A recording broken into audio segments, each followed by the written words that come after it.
Hi friends, welcome to IG family cooking. Friends, நம்ம சேனலில் வர அனைத்து வீடியோக்களும் பார்க்கணுன்னா நம்ம சேனலை சப்ஸ்கிரைப் பண்ணிக்கோங்க ஃப்ரெண்ட்ஸ். இன்றைக்கி நம்ம நாட்டுக்கோழி சுக்கா தான் பார்க்க போகிறோம். வாங்க வீடியோக்குள்ளே போகலாம். ஒரு தேங்காயில் பாதி எடுத்துக்கோங்க. ஒரு ஸ்பூன் சோம்பு எடுத்து அதையும் இதோட சேர்த்துக்கோங்க. அரை ஸ்பூன் சீரகமும் இதோட சேர்த்துக்கோங்க. 1/4 ஸ்பூன் மிளகு இதோட சேர்த்துக்கோங்க. இது எல்லாத்தையும் சேர்த்து ஒரு பேஸ்ட்டாக அரைச்சி எடுத்து தனியாக வச்சுக்கோங்க. தனியாக வச்சுட்டு ஒரு பேனில் 2 ஸ்பூன் எண்ணெய் சேர்த்துக்கோங்க. 4 ஸ்பூனுக்கும் கம்மியாக சோம்பு போட்டுக்கோங்க. சோம்பு நல்லா பொரிஞ்சு வரட்டும். இடித்து வச்சுருக்க வெங்காயம் அதோட போட்டுக்கோங்க. நான் சின்ன வெங்காயம் ஒரு 150 கிராம் போட்டிருக்கேன். உங்களுக்கு சின்ன வெங்காயம் எவ்வளோ போடணுமோ போட்டுக்கோங்க. அதோட 2 கொத்து கருவேப்பிலை போட்டிருக்கேன். வெங்காயத்தை இப்படி தான் கிராமத்தில் இடித்து தான் எந்த வறுவலாக இருந்தாலும் செய்வாங்க. நானும் அப்படி தான் செஞ்சுருக்கேன். இதோட இஞ்சி பூண்டு இடித்து வச்சதை போட்டுக்கலாம். பச்சை வாசனை போகிற வரைக்கும் வதக்கிக்கலாம். நல்லா வதங்கி வந்தோடனே நறுக்கி வச்சுருக்க தக்காளி 2 போட்டுக்கலாம். போட்டு நல்லா வதக்கி விடுங்க. இதோட 1 கிலோ நாட்டு கோழிக்கறியை சேர்த்துக்கலாம். இந்த கோழிக்கறியில் கொஞ்சம் உப்பு மஞ்சத்தூள் போட்டு பாதி அளவு வேக வச்சுருக்குறோம்.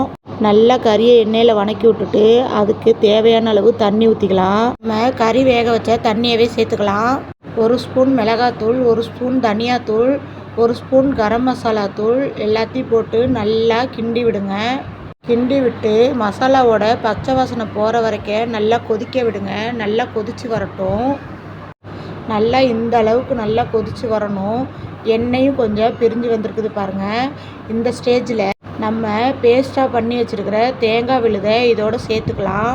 பெரிய நெல்லிக்காய் சைஸ் புளி எடுத்து கரைச்சி எடுத்து வச்சுருக்கேன். அதையும் இதோடு சேர்த்துக்கலாம். சேர்த்து நல்லா கிண்டி விட்டு கொஞ்ச நேரம் வேக விடுங்க. இதுக்கு தேவையான அளவு உப்பு போட்டுக்கலாம். இது நல்லா கொதித்து வரட்டும். இது நல்லா கொதித்து நல்லா வறுவல் ஆகிறதுக்கு எனக்கு 10 நிமிஷம் ஆச்சு. இது நல்லா கொதித்து வரட்டும். நான்லாம் சின்ன பிள்ளையா இருக்கும்போது அதிகமாகவே நாட்டுக்கோழி கறி தான் சாப்பிட்ருக்கேன். கிராமங்களில் நாட்டுக்கோழி கறி தான் கிடைக்கும். அதனால தான் அது மட்டும் ரொம்ப சாப்பிட்ருக்கோம் நாங்கள். இங்கே பாருங்க, இந்த அளவுக்கு தண்ணி வற்றி கறி நல்லா ரெடி ஆயிடுச்சு. கறியும் நல்லா வெந்திருக்குது, பஞ்சு போல் வெந்திருக்கு. இந்த ஸ்டேஜில் நம்ம இடித்து வச்சுருக்க 1 ஸ்பூன் மிளகுத்தூளை இதோட தூவி விட்டுக்கலாம். பெப்பர் போட்டு செய்கிறதுனால குழந்தைங்களுக்கு கொடுக்கறது ரொம்ப நல்லது. இறக்க போகிறப்ப கொத்தமல்லி தழை கொஞ்சம் தூவி விட்டு இறக்கிக்கலாம். இந்த டிஷ்ஷை ட்ரை பண்ணி செஞ்சு சாப்பிட்டு பார்த்துட்டு எனக்கு கமெண்ட் பண்ணுங்கள், ஷேர் பண்ணுங்கள், லைக் பண்ணுங்கள். Thank you friends.